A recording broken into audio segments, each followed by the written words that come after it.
Qui non si raccontano le solite storie, qui si dà voce a quelle dimenticate.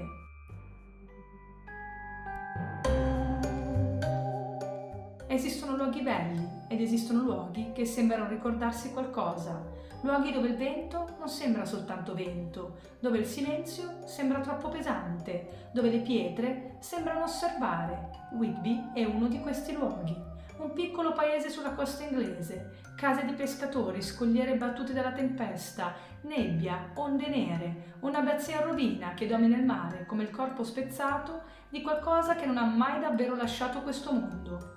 Oggi Whitby è famosa per Dracula, ma la verità è molto più inquietante, perché Whitby non è diventata oscura grazie a Dracula, Whitby era già oscura. Dracula forse l'ha solo riconosciuta e la cosa più inquietante è questa: il vampiro più famoso della storia è arrivato davvero qui, dal mare, durante una tempesta, su una nave piena di morti, o almeno così racconta la storia.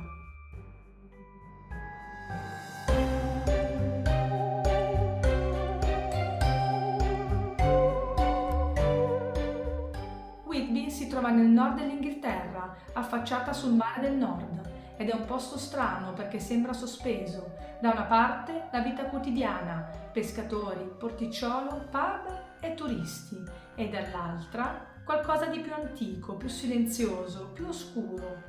L'enorme abbazia in rovina sopra la collina, il vecchio cimitero, le lapidi consumate dal vento salato, le scale in pietra che salgono verso l'alto come se portassero fuori dal mondo. Whitby sembra costruita attorno a un confine invisibile, tra ciò che è vivo e ciò che non lo è più.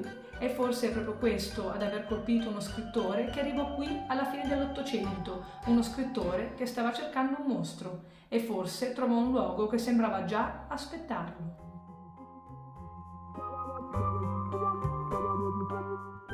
Prima ancora di Dracula, Whitby aveva già imparato a convivere con la morte.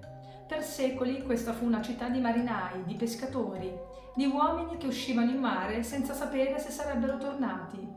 Oggi il mare viene spesso raccontato come qualcosa di romantico, ma il mare del nord non è romantico, è crudele, è freddo ed è imprevedibile. Molti uomini sparivano, le navi non tornavano, le tempeste divoravano interi equipaggi e il mare non restituiva spiegazioni, solo silenzio. Immagina le donne di Whitby guardare ogni sera l'orizzonte, aspettare, sperare e poi capire che forse qualcuno non sarebbe mai più tornato. Forse è per questo che Whitby ha quell'atmosfera così strana, perché è un luogo abituato all'assenza, abituato ai fantasmi.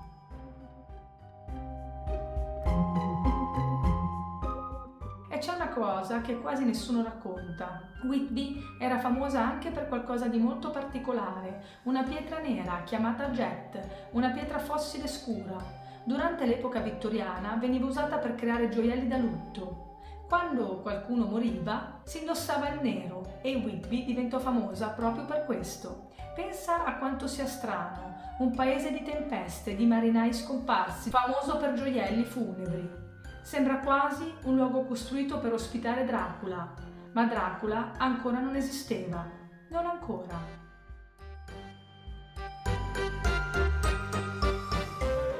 Estate del 1890, uno scrittore irlandese arriva in città, si chiama Bram Stoker.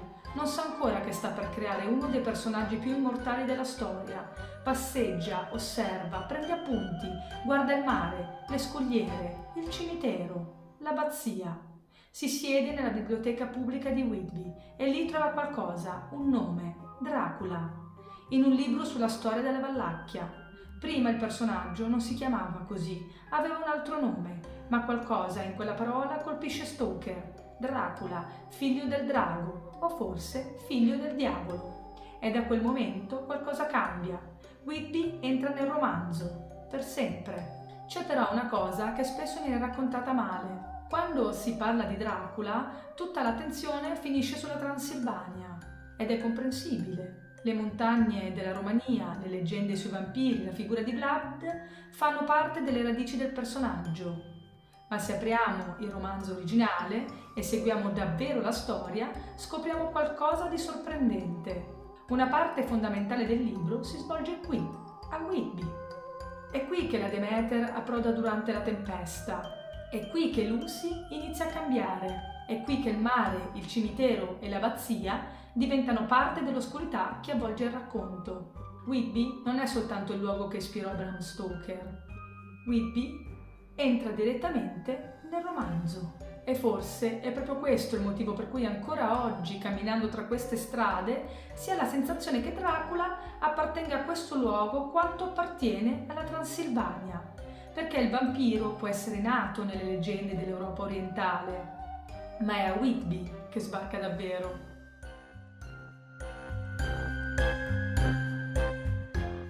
Ed è qui che la storia diventa inquietante, perché Dracula, nel romanzo, arriva davvero a Whitby, nel mare, su una nave chiamata Demeter. La scena è spaventosa, c'è una tempesta molto violenta, il mare è impazzito, la nave compare dal nulla, nessuno al timone, nessuno sul ponte. Quando finalmente viene raggiunta, l'equipaggio è sparito, morto o scomparso misteriosamente.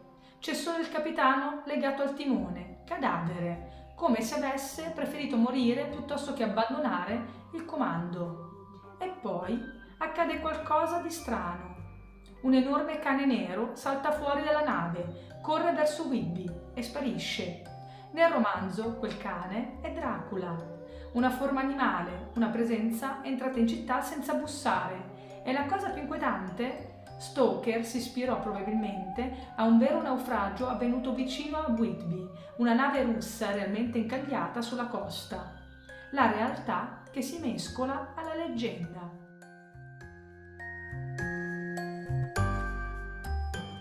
Ma il cane nero non è casuale, perché nel folklore inglese esiste da secoli creature enormi, occhi rossi, apparizioni lungo strade isolate, vicino ai cimiteri, presagi di morte. In alcune storie vengono chiamati Black Shark, non attaccano sempre, a volte osservano soltanto e a volte appaiono prima di una tragedia, come se annunciassero qualcosa. E allora la domanda diventa inquietante. Dracula sta davvero entrando in città oppure sta assumendo la forma di qualcosa che gli abitanti di Whitby avevano sempre temuto?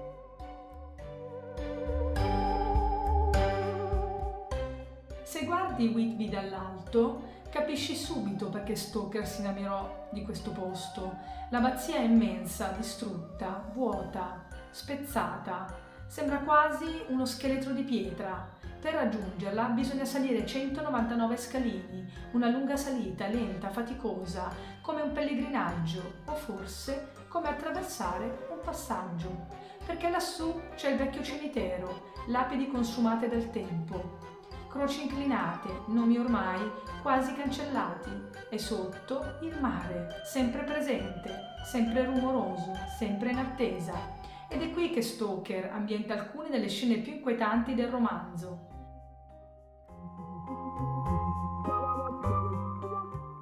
Nel libro c'è un personaggio tragico, Lucy Westenra. Lucy inizia a cambiare, diventa pallida, debole, assente, come se qualcosa la stesse chiamando. Di notte cammina nel sonno. Viene trovata vicino al cimitero, vicino all'abbazia, come ipnotizzata, come se qualcosa la tirasse nel buio. Ed è qui che Dracula diventa diverso dai mostri classici, perché non entra con violenza, non rompe porte, non urla.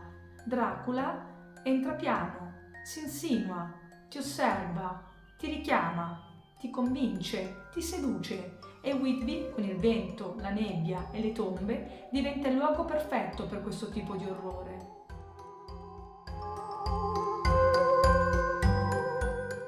Ancora oggi Whitby ha una reputazione particolare. Molte persone raccontano sensazioni strane, figure viste tra le rovine, ombre nel cimitero, rumori improvvisi, presenze.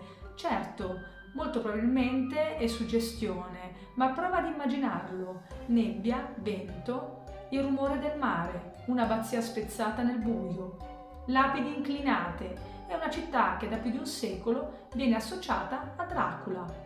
A volte non serve credere ai fantasmi, basta trovarsi nel posto giusto.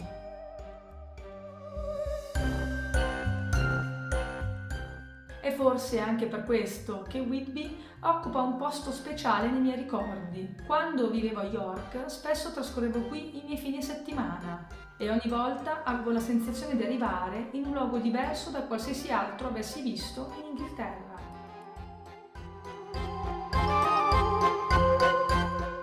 Mi sono innamorata della sua atmosfera, del rumore del mare, delle sue scogliere, dell'abbazia che domina la città, ma anche delle persone, dei vicoli, delle case dei pescatori e di quel modo tutto particolare che Whitby ha di essere allo stesso tempo accogliente e malinconica. È un luogo che mi è entrato nel cuore e che ancora oggi porto con me. Per questo, al di là di Dracula e delle leggende, se un giorno vi capiterà di visitare l'Inghilterra, concedetevi una tappa a Whitby, perché è uno di quei posti che difficilmente si dimenticano.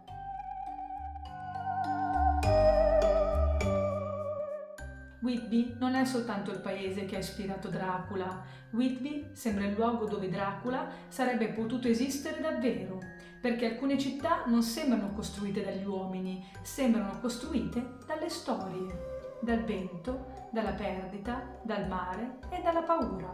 E forse Bram Stoker non inventò Dracula, forse gli diede solo un volto, perché Whitby era già lì ad aspettarlo, con la sua abbazia spezzata, le sue tombe, le sue tempeste e quel mare nero che sembra ancora oggi capace di portare qualcosa a riva, qualcosa che forse non dovrebbe tornare.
Se ti piacciono le storie che non vengono addolcite, iscriviti al canale e lascia un like. Qui si raccontano le storie che non finiscono nei libri per bambini.